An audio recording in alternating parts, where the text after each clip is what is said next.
할렐루야. 오늘도 말씀과 함께 하늘의 평강을 누리시길 축복합니다.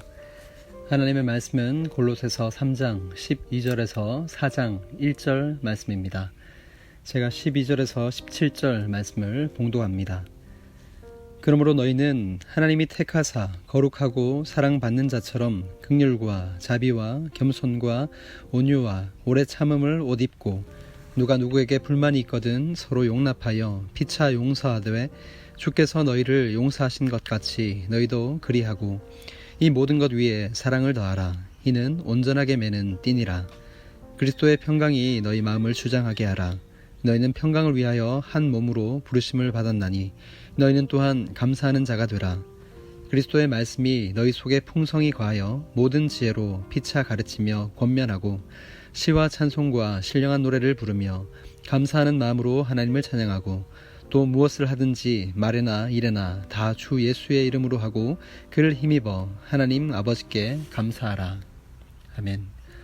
이 본문 말씀으로 그리스도의 말씀이 풍성히 거하게 하라 라는 제목으로 하나님의 말씀을 증거합니다. 인간이 하나님의 형상대로 지음받은 존재라고 합니다. 어떤 형상을 닮았을까요? 다른 동물과 분명히 구분되는 것은 두 가지 정도인 것 같습니다.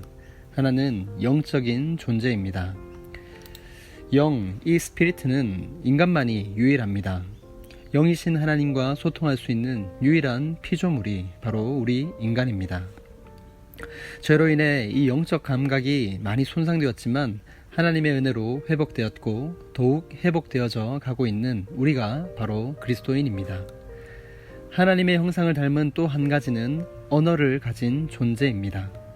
성경을 펼치면 하나님은 말씀하시는 분이라는 사실을 알게 됩니다. 그렇습니다. 하나님은 우리를 포함한 이 모든 피조세계, 우주 만물을 말씀으로 지으셨습니다.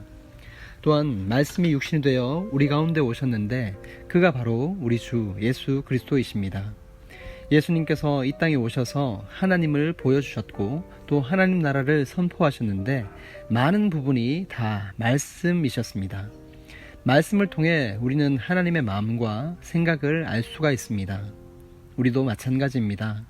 그 사람의 말을 들어보면 그 사람의 생각과 마음을 어느 정도는 알 수 있습니다. 우리가 사는 이 시대가 얼마나 무서운 시대인지 이제 인조인간이라 불리는 AI 로봇이 사람의 말과 얼굴의 근육, 그 표정들을 파악하여 그 사람의 마음을 꿰뚫어 볼 수 있다고 합니다. 우리는 사실 상대방을 다 알지 못합니다. 그 사람이 마음을 숨긴 채 얼마든지 말을 바꿀 수 있기 때문입니다. 그런데 인간이 만든 그 기계가 그 사람의 목소리의 톤이나 얼굴 근육, 눈동자, 동공의 변화를 감지하여 그 사람이 진실을 말하는지 거짓을 말하는지 파악을 한다고 하니 참 무서운 시대인 것 같습니다. 그런데 우리가 잊지 말아야 할 사실은 그런 최첨단의 기계를 두려워하기보다 우리를 지으신 창조주 하나님께서 우리가 굳이 말을 하지 않아도 우리의 생각과 마음을 다 알고 계시다라는 사실입니다. 우리의 마음이 어떠합니까? 성경은 우리를 향해 만물보다 거짓되고 심히 부패한 것은 마음이라.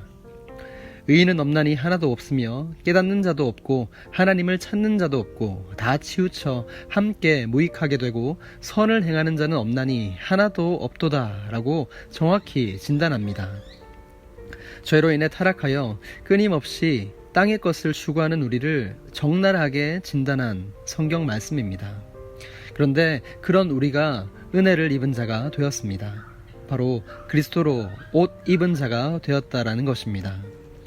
사도 바울은 위의 것을 찾고 위의 것을 생각하라고 계속해서 권면하는데 오늘 그 위의 것에 대한 구체적인 지침이 나옵니다. 먼저 12절에서 15절 말씀입니다. 그러므로 너희는 하나님이 택하사 거룩하고 사랑받는 자처럼 긍휼과 자비와 겸손과 온유와 오래 참음을 옷 입고 누가 누구에게 불만이 있거든 서로 용납하여 피차 용서하되 주께서 너희를 용서하신 것 같이 너희도 그러하고 이 모든 것 위에 사랑을 더하라. 이는 온전하게 매는 띠니라. 그리스도의 평강이 너희 마음을 주장하게 하라. 너희는 평강을 위하여 한 몸으로 부르심을 받았나니 너희는 또한 감사하는 자가 되라. 아멘. 이 본문에 기독교 용어가 가득하다라는 것을 알 수 있습니다. 거룩하고 사랑받는 자처럼 긍휼과 자비와 겸손과 온유와 오래 참음으로 옷 입으라. 또한 사람과의 관계에서 품어져 나오는 그리스도의 향기, 아름다운 열매들입니다. 또한 누가 누구에게 불만이 있으면 서로 용납하고 피차 용서하되 그리스도께서 우리를 용서하신 것처럼 너희도 서로 용서하며 사랑으로 하나 되라고 말씀합니다.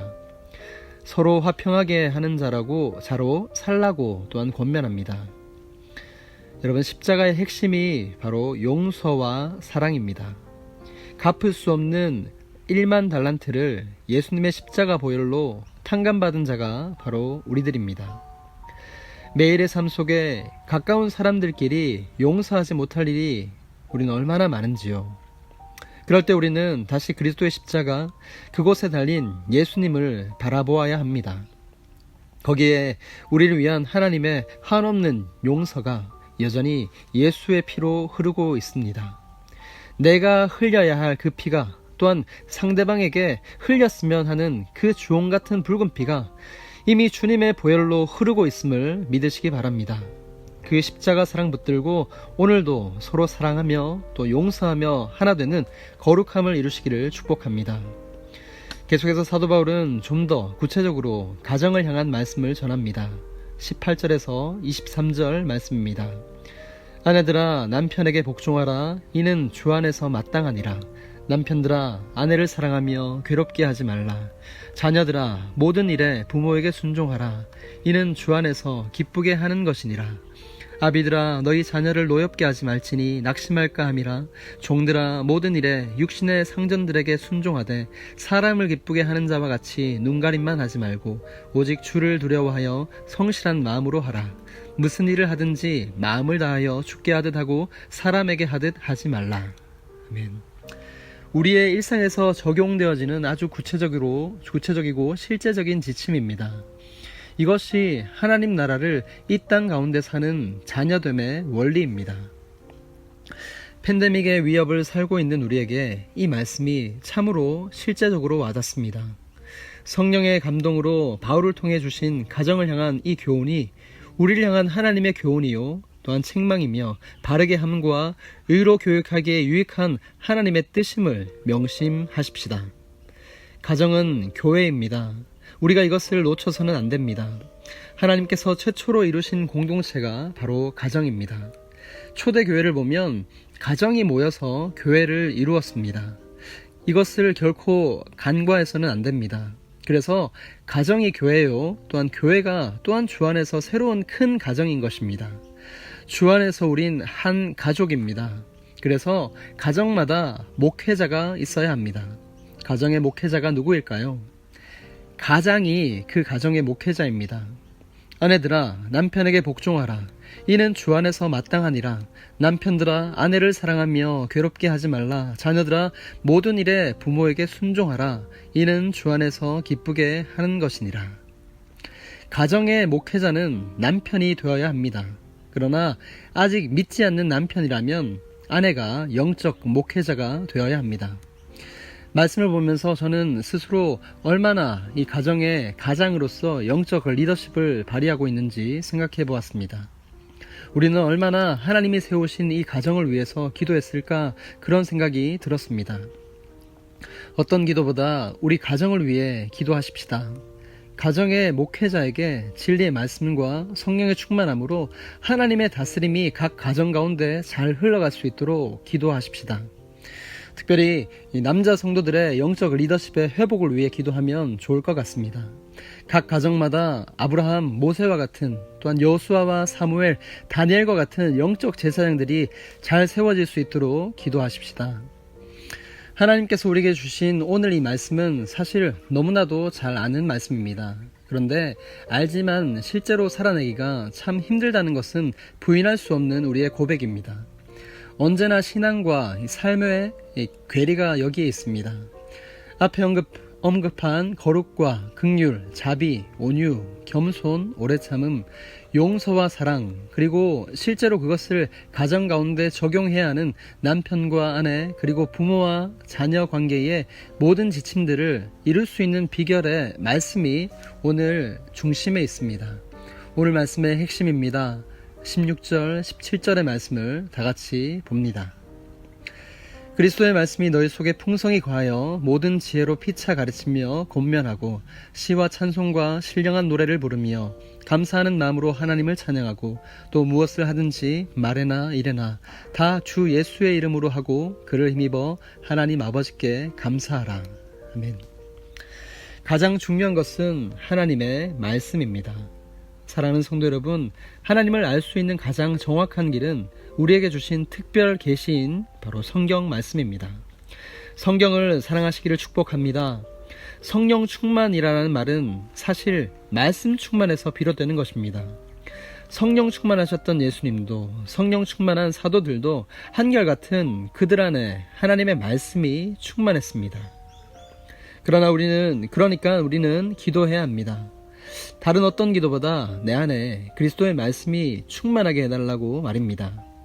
내 생각, 내 마음, 내 고집의 고정관념들을 벗어버리고 아버지의 말씀, 오직 예수 그리스도로 옷 입을 때 그리스도의 향기는 나타나고 성령의 충만한 역사가 우리 삶 가운데 일어나게 되는 것입니다. 바라기는 각 가정마다 다시 하나님의 말씀이 읽혀지고 어느새 술이 사람을 먹는 것처럼 하나님의 말씀, 성경이 우리를 집어삼켜서 성령의 충만함을 받기를 소망합니다.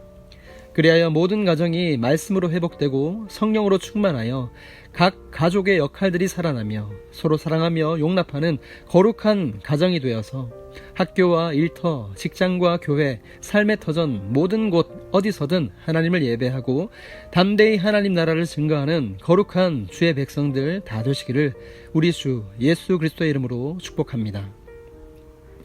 거룩하신 아버지 하나님, 우리를 사랑하시어 저 높은 하늘 보좌를 포기하고 이 낮고 낮은 땅 위에 임하신 만왕의 왕, 만군의 주 예수님을 보내주심을 감사드립니다. 오직 예수, 오직 말씀을 오늘도 우리의 생각과 마음에 넣어주사 우리가 사나 죽으나 오직 예수로 사는 성령의 사람들 다 되게 하여 주옵소서.